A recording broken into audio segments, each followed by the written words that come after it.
Misalnya dalam di internal kita itu bagaimana upaya kita untuk bisa mengendalikan diri kita.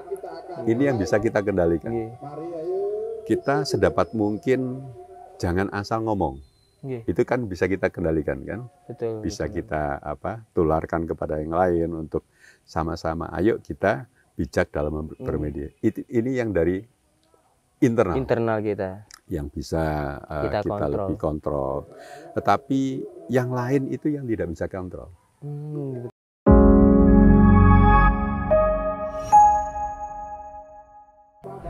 Assalamualaikum warahmatullahi wabarakatuh. Bertemu lagi dengan saya Akbar Trio Masuri, menemani kalian dalam edisi spesial podcast NF Jalan-Jalan. Tentu saja kali ini Akbar tidak sendirian, yang ditemani oleh tamu spesial kita yaitu Abah Isa Ansori.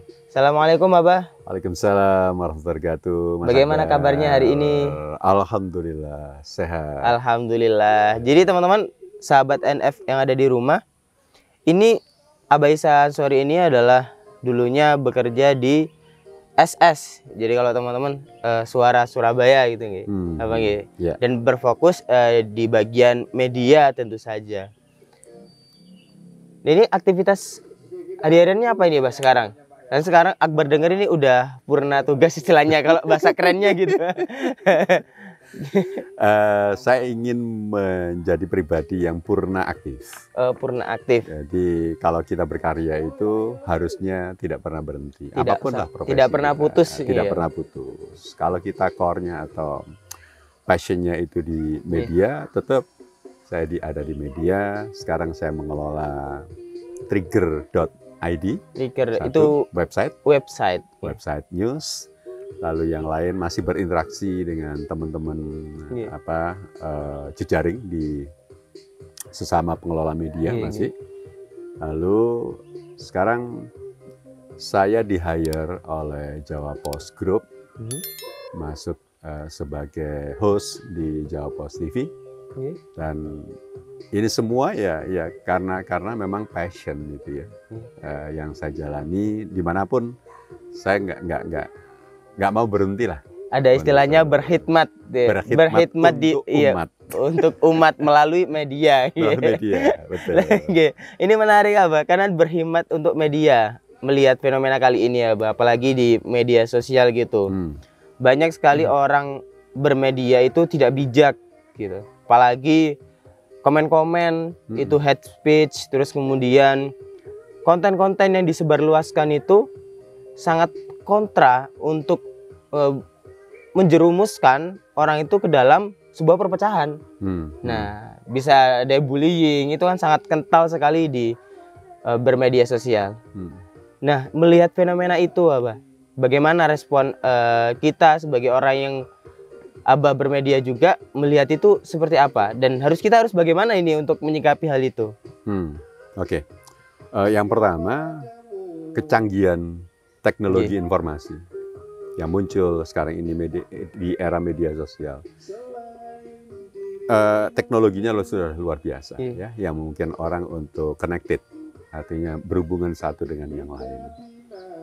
Tetapi yang saya rasakan itu tidak dibarengi dengan kecerdasan literasi dari penggunanya.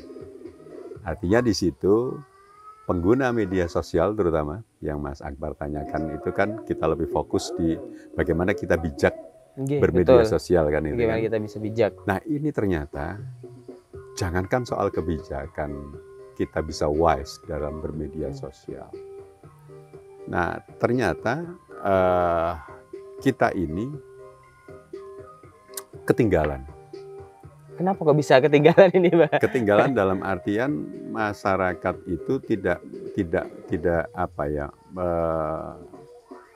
kecanggihan dalam teknologi informasi itu ternyata tidak sebanding dengan kecerdasan kita dalam bermedia sosial. Akibatnya banyak, destruktif, saling olok-mengolok, hate speech dan sebagainya. Dan ini fenomena yang mengkhawatirkan sebenarnya, mengkhawatirkan ke depannya. Kalau memang tidak ada penyadaran, Satu dari pengambil kebijakan untuk lebih cermat lagi mengatasi persoalan ini. Berarti pengambil kebijakan itu diri sendiri ya, Pak ya? Satu di eksternal. Oh, eksternal. Yang kalau dalam hal komunikasi itu ada yang bisa kita kendalikan dan ada yang tidak bisa kendalikan. Yang apa saja ini? Misalnya dalam di internal kita itu bagaimana upaya kita untuk bisa mengendalikan diri kita. Ini yang bisa kita kendalikan. Kita sedapat mungkin jangan asal ngomong. Itu kan bisa kita kendalikan kan? Betul. Bisa kita tularkan kepada yang lain untuk sama-sama ayo kita bijak dalam bermedia. Ini yang dari internal kita yang bisa kita kontrol. lebih kontrol. Tetapi yang lain itu yang tidak bisa kontrol. Betul, artinya betul. Orang mengolok-olok kita. Itu kan semua mereka. Tahu-tahu nyeplos gitu ya kan. Tahu-tahu bahasa arek Surabaya meso. Ini nggak bisa kita cegah. Nah, hal-hal seperti inilah yang memang harus kita waspadai bersama, bahwa kalau itu tayangan-tayangan hal-hal seperti itu yang kita kejar, rating dan sebagainya. Medsos ecek-ecek itu kan katanya lebih laris daripada yang serius-serius. Betul. Karena menyajikan secara renyah. Renyah dan juga bukan hanya bikin orang penasaran, tapi hal-hal itu yang paling disuka. Karena lebih dekat dengan keseharian gitu ya, Pak ya. Bukannya begitu, tapi gimana? Racun itu kan sifatnya adiktif. Betul banget. Jadi orang kalau sudah, apalagi dengan algoritma di medsos, sekali kita searching hal-hal yang kasus-kasus ujaran kebencian, maka turunannya ya itu muncul semuanya. Dan ini kan mengkhawatirkan.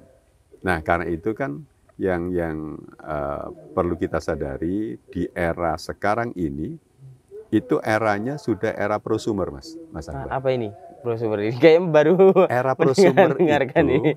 Saya, Mas Akbar atau yang lain ya, itu bisa menjadi produsen dalam hal pemberitaan, konten sekarang ini membuat. Produser. Nah, sisi lain kita juga sebagai konsumer dari media massa itu sendiri. Kita bisa membuat sendiri, mempublish sendiri, itu kan, mengedit sendiri sebelum kita publish, kemudian kita publish sendiri. Betul. Itu eranya seperti itu. Kontrol satu-satunya adalah, kalau di media sosial itu beda dengan media mainstream atau media arus utama. Ada lini massa ya medsos itu, betul. Ada media arus utama. Orang bilang dulu media mainstream. Nah, media sosial itu tidak masuk kategori media massa. Betul. Sehingga tidak ada perlindungan undang-undang pers, nggak ada. Terus jadi nggak bisa diawasi. Etika jurnalistik dia nggak dapet. Pokoknya aku bikin suka-suka aku loh. Dia nggak paham tentang aturan-aturan dalam bermedia karena memang dia nggak pernah baca undang-undang jurnalistik, undang-undang kaitannya dengan etika bermedia juga. Bermedia itu dia nggak punya. Tahu-tahu, loh aku bisa kok. Tanpa perlu membaca aturannya, tanpa perlu apapun itulah, sehingga hak prerogatif kita itu udah, yang penting aku bermedia sama dengan kayak yang lainnya. Gitu. Nah, hati-hati sekarang ini. Saya juga mengingatkan pada semuanya lah, termasuk kita-kita dalam bermedia sosial itu, kita memang tidak ada perlindungan di undang-undang pers karena kita. Tetapi rambunya itu adalah undang-undang ITE dan undang-undang KUHP. Jadi ketika kita salah langkah dalam bermedia sosial, itu tidak ada perlindungan, misalnya ada Dewan Pers itu sebagai penengah atau apa, enggak ada.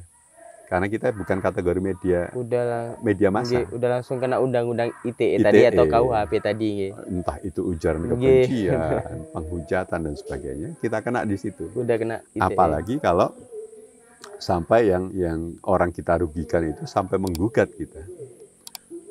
Bukan gugatan material saja. Imaterial itu yang tidak bisa kita bayangkan. Berapa kerugiannya? Berapa kerugiannya? Kalau material kan terjumlah ya. Terhitung. Terhitung. Tapi imaterial itu merugikan orang, menjelekkan nama baik orang. Kita bisa bilang gini, Mas Akbar bisa menggunakan hak jawab dong. Nggak ada di aturan itu.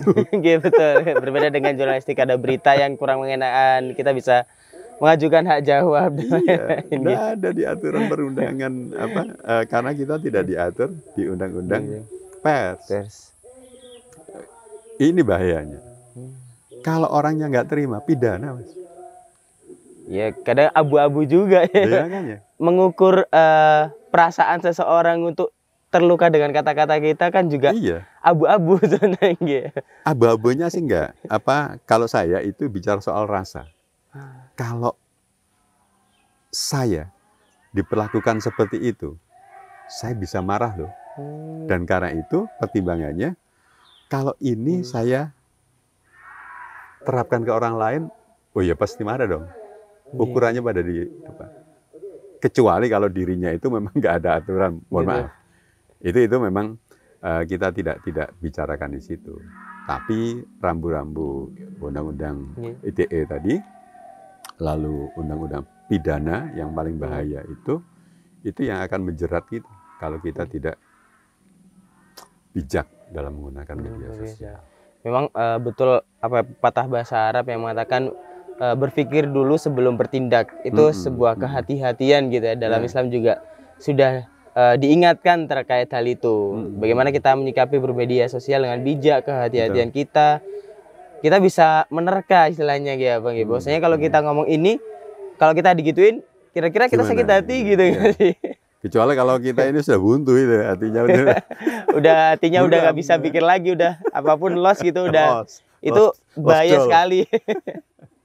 Lah karena apalagi tadi udah ngomong kehati-hatian dan kebijakan Mbak, tapi kalau untuk anak-anak muda kan cenderungnya literasinya lebih rendah untuk membaca sesuatu hal yang seperti itu, kayak undang-undang nggak hampir rata-rata enggak, ini nggak menjelaskan semua nanti gitu, nggak, hampir rata-rata semua orang itu nggak tahu apa yang di dalam kebahayaannya undang-undang itu apa dan lain-lain. Yang penting bermedia sosial, sehingga anak muda zaman sekarang tadi banyak meniru apa yang kegiatan-kegiatan yang ada di media sosial. Seperti hanya kalau tidak suka ya dihujat aja, kalau ini bagus menurut dia didukung, kayak ya loss tadi gitu. Nah mungkin ini bagaimana caranya orang tua ini ya Bang. Jadi kayak kita sebagai anak, terus kemudian atau nanti sebagai orang tua, atau sahabat NF yang di rumah sebagai orang tua,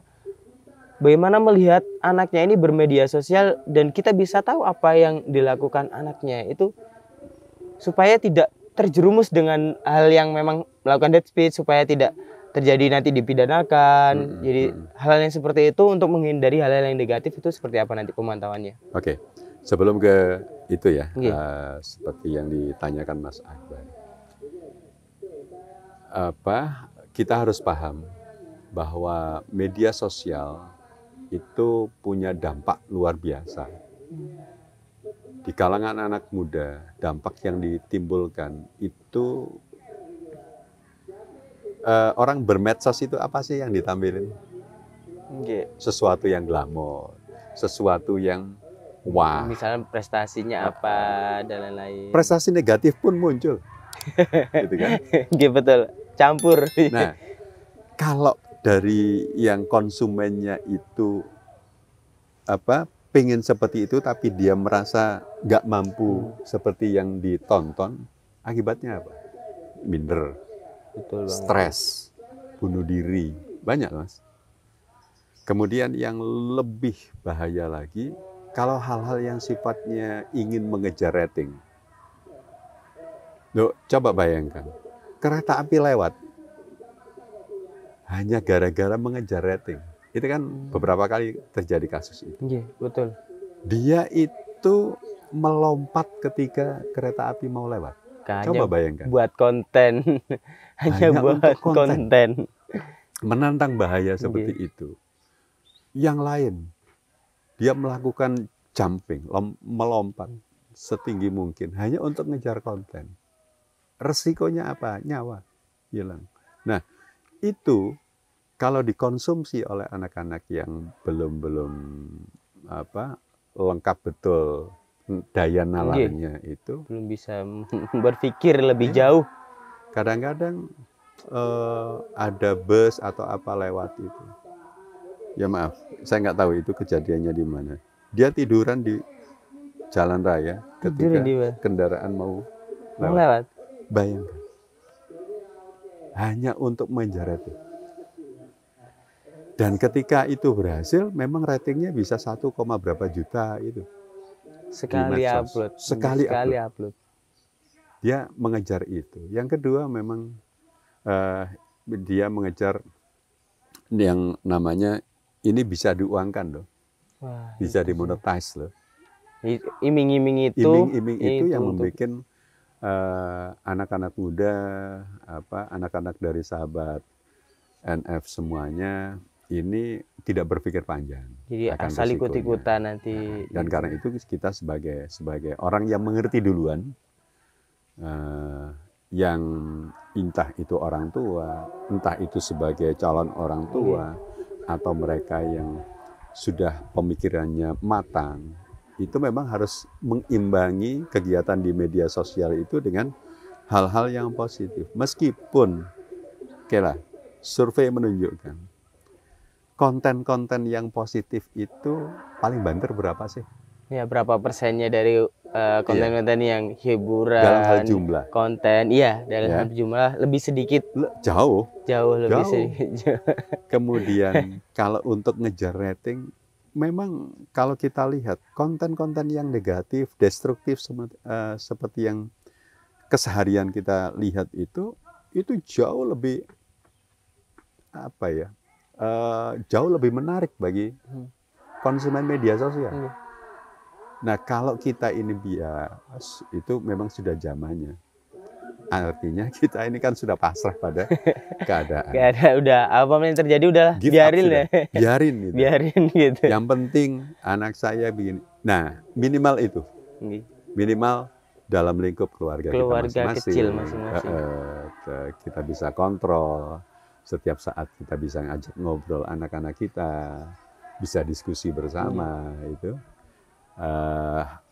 Kalau materi kayak begini ini apa resikonya, apa manfaatnya, kan macam-macam ya. Kita timbang cari tahu pendapat anak-anak itu. Lalu kita bisa masuk pelan-pelan di situ. Selama anak itu kita ajak untuk bicara, tidak hanya sekedar kita larang, dia akan dekat. Tapi ini pengalaman ya, pengalaman saya. Tapi kalau anak itu hanya sekedar kita larang, mereka akan cari-cari. Dia mungkin nggak bikin di rumah, Mas. Tapi di luar. Di luar. Ini yang berbahaya. Nah, setiap saat kita masuk di kamar mereka, itu kita ajak ngobrol, apapun lah, apa obrolannya. Termasuk fokusnya di penggunaan media sosial. Karena memang pengaruh di luaran itu lebih dahsyat daripada pengaruh orang tua. Gak hanya memantau lewat postingan-postingan yang ada di Instagram, tapi bagaimana? Itu terlambat. Ya udah. Jadi kita sebagai orang terdekatnya gitu, apalagi ya kalau melarang itu anak zaman sekarang itu makin dilarang makin jadi gitu. Makin dilarang makin jadi. Kemudian kalau hanya sekedar itu nggak bisa mempan istilahnya, nggak bisa mempan. Makanya perlu adanya pendekatan lebih ekstra istilahnya, kayak kita ngajak diskusi, kita ngajak ngobrol. Sulit mungkin iya, tapi itu langkah yang terbaik untuk dilakuin gitu ya, Pak ya. Daripada loss. Daripada nanti loss terus kita menyesal di akhir, kok kita kemarin nggak itu, berandai-andai, sehingga penyesalan itu yang membuat kita jadi lebih terpuruk kembali gitu, Bang. Sangat bahaya sekali kalau Akbar tadi mendengarkan cerita-cerita, dan apalagi Akbar juga bermedia sosial, melihatnya itu ya hampir banyak sekali untuk membuat konten-konten yang hanya untuk membahayakan diri sendiri tadi. Betul. Apalagi makanya yang tadi prosumer ya. Prosumer. Prosumer. Jadi kita sebagai produsen dan sekaligus sebagai konsumen juga. Jadi hal itu juga harus diperhatikan bagi sahabat NF yang ada di rumah. Nah mungkin Abah Isa ada pengalaman-pengalaman lagi ya gak kira-kira yang supaya contoh-contoh lainnya ini bisa mengingatkan sahabat NF di rumah gitu tentang bijak bermedia sosial atau tentang bagaimana cara kita memanajemen istilahnya, memanajemen penggunaan media sosial atau memanajemen untuk anak atau keluarga kita agar bisa lebih bijak atau lebih hati-hati dalam menggunakan media sosial. Oke. Bukannya sekarang saya pakai songkok. Saya harus bicara soal agama. Karena agama itu akhlak. Betul. Jadi pendekatan agama, bagaimana orang tua itu melakukan pendekatan anak itu pada norma-norma agama. Itu insya Allah selamatlah. Artinya, oke, pengaruh di luaran boleh lah. Tapi agama kita sudah mengatur kok, sedemikian rupa. Sebegitu menariknya Islam itu mengatur tentang bagaimana cara kita berkomunikasi. Kemarin saya bicara soal tidak hanya qaulan sadida atau berkata dengan jujur. Qaulan karima, qaulan baligha, layyina, dan seterusnya. Indah sekali. Nah, itu yang harus kita pelajari. Anak-anak muda, saatnya kita kembalilah back to basic. Agama kita sudah mengatur sedemikian indahnya kita berkomunikasi dengan teman sebaya, ya, dengan orang tua kita, orang yang lebih kita hormati. Itu bagaimana? Itu diatur semuanya. Nah, itu coba kita terapkan bagaimana kreasi. Ini tantangan. Kreasi. Challenging. Kita men-challenge anak-anak muda itu. Bikin konten-konten positif dalam koridor. Yaitu tadi. Kita berkomunikasi secara bijak. Oke, ada qaulan karima, ada qaulan layyina, ada qaulan sadida. Qaulan ma'rufah. Qaulan ma'rufah. Betapa indahnya ya Islam. Nah, pendekatan seperti itu. Karena agama itu yang kita yakini kebenarannya dan agama itu akhlak, insya Allah selamat. Nah, jadi itu yang perlu digarisbawahi bahwasanya core kita adalah agama Islam gitu. Jadi sudah diatur sedemikian rupa dengan indahnya bahwasanya ada bagaimana cara berkomunikasi tadi. Ya harus baik ya, istilahnya kita perlu menanamkan kasih sayang ya. Perlu menanamkan kasih sayang kepada kita sehingga apa yang kita ucapkan, tindak tanduk kita itu bercermin terhadap kasih sayang tersebut. Begitupun cerminan kita adalah Nabi Muhammad SAW. Nah, jadi sangat menarik sekali ini untuk direnungi kembali gitu. Jadi apalagi sahabat NF di rumah yang masih bingung nih gimana cara kok kecanduan ya, bagaimana cara menghentikannya. Nah, jadi bisa salah satu alternatifnya coba kita hindari dulu melakukan kegiatan-kegiatan positif kayak gitu. Kalau misalkan ada konten yang negatif, jangan, istilahnya Akbar pernah belajar itu jangan dikontra, apakah ini betul nanti ya? Jangan dikontra, tapi kita buat alternatif gitu. Jadi kita bukan melawan, tapi kita membuat alternatif supaya kuantitas, kuantitas dari tadi yang dibilang Abah Isa, bahwasanya konten positif itu sangat-sangat sedikit daripada konten-konten yang lainnya. Sehingga kita harus memperbanyak konten itu, setidaknya ini kuantitas-kuantitas yang muncul dalam algoritma media sosial ini berimbang gitu ya. Betul. Jadi itu yang harus kita garis bawahi dan harus cermati juga. Ini tadi sudah disampaikan di awal juga sangat banyak sekali insight yang memang harus direnungkan. Tanpa berenung kita nggak bisa. Jadi kayak apalagi tanpa berbuat hanya merenung. Iya. Jadi nggak hanya merenung tapi juga berbuat. Tapi kalau hanya merenung nggak berbuat ya sama aja. Ya, ada pesan nggak nih apa dari sahabat NF di rumah? Kayaknya kalau nanti kita ngobrolin lebih dalam lagi dengan pembahasan-pembahasan lebih jauh, kayaknya butuh waktu yang lama. Nanti kita coba di part kedua nanti. Nah, untuk sebelum itu ada pesan-pesan nggak Abah nih dari sahabat NF di rumah gitu tentang apa yang kita bahas kali ini? Yang pertama, tingkatkan literasi kita. Baca. Artinya kalau di agama kita sudah memerintahkan Iqra, itu kan luas terjemahannya. Tidak hanya textbook, tapi juga baca lingkungan sekitar kita, pelajari apa yang akan terjadi, bukan hanya yang sedang terjadi. Kita menjadi manusia yang futuristik, ya, manusia yang ingin berperan ke depan. Bagaimana kita bisa menjadi pribadi-pribadi yang berpengaruh. Nah, itu yang paling penting. Kemudian yang kedua, ya tadi, dalami agama kita. Agama itu memerintahkan hal-hal yang baik. Keburukan-keburukan harus kita minimalisir. Kalau memang nggak bisa kita hilangkan sama sekali. Itu yang paling penting. Dan sebagai orang tua, ya ajak diskusi, ajak dialog anak-anak kita, putra-putri kita. Jangan hanya dilarang, dan dilarang. Tapi oke, apa pendapat anak-anak kita itu lebih enak. Lebih cair gitu. Lebih dekat nanti jatuhnya, hubungannya akan lebih dekat daripada kita hanya menurut jangan gitu. Betul. Jadi pesan itu yang ingin disampaikan kepada sahabat NF di rumah. Ingat sahabat NF di rumah, baca dan baca, bukan hanya sekedar baca media sosial, bukan hanya sekedar baca WhatsApp grup, bukan hanya sekedar itu, tapi bagaimana kita baca situasi, terus kemudian kita baca literasi buku-buku bacaan yang memang itu mendukung kita berkehidupan sehari-hari, agama tentu saja. Nah, itu yang harus ditanamkan kepada diri kita mulai dari sekarang. Kalau istilahnya sudah terlambat, nggak ada kata terlambat menurut Akbar. Kita meminjam kata Tokopedia, mulai aja dulu gitu. Apapun itu, mulai aja dulu. Nah, ini Abah, tak afdol rasanya kalau kita nggak jargon dulu. Apapun itu semuanya kita jargon dulu. Jargonnya adalah kalau Akbar bilang Nurul Falah, bilangnya nanti sahabat, tangannya ini bersalaman, berjabat tangan, karena sahabat identik dengan jabat tangan.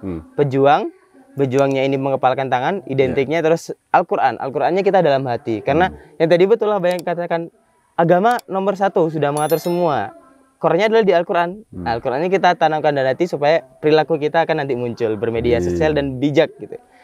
Kita coba ya bagi bersama-sama bersama sahabat NF di rumah. Nurul Falah, sahabat pejuang Al-Qur'an. Sekali lagi Abang ya. Jadi sekali lagi kita jargon itu. Jadi Abang juga bisa bersuara. Nggih, boleh. Nurul Falah, sahabat pejuang Al-Qur'an. Terima kasih banyak Abah Isa. Semoga selalu dalam keadaan sehat. Amin. Sama-sama. Apa yang dikerjakan hari ini menuai kebermanfaatan yang lebih luas, terus kemudian ada keberkahan di dalamnya dan menjadi amal jariah kita di bumi ini. Karena apapun itu, kita untuk berlomba-lomba dalam kebaikan sebagaimana Al-Qur'an yang mengatakan itu. Terima kasih juga sahabat NF di rumah yang mendengarkan podcast ini dari awal hingga akhir. Semoga mendapatkan manfaatnya. Jangan lupa di like, subscribe, and share. Karena satu share kebaikanmu, 1000 kebaikan yang kalian akan dapatkan. Gitu. Jadi jangan lupa subscribe. Kalau ada mau di mana kita NF jalan-jalan lagi, bisa tulis di bawah. Kesini dong kak. Nah, nanti insya Allah kita akan mampir gitu. Dengan pemateri siapa bisa request juga, tidak apa-apa. Komen yang baik. Nah, itu cukup sekian. Kalau Akbar ada kurang lebihnya, Akbar mohon maaf. Dengan Abah Isa, semoga kita bisa bertemu kembali Abah Isa. Insya Allah. Amin. Itu wallahumma fiqh lakum tarik. Wassalamualaikum warahmatullahi wabarakatuh. Waalaikumsalam warahmatullahi wabarakatuh.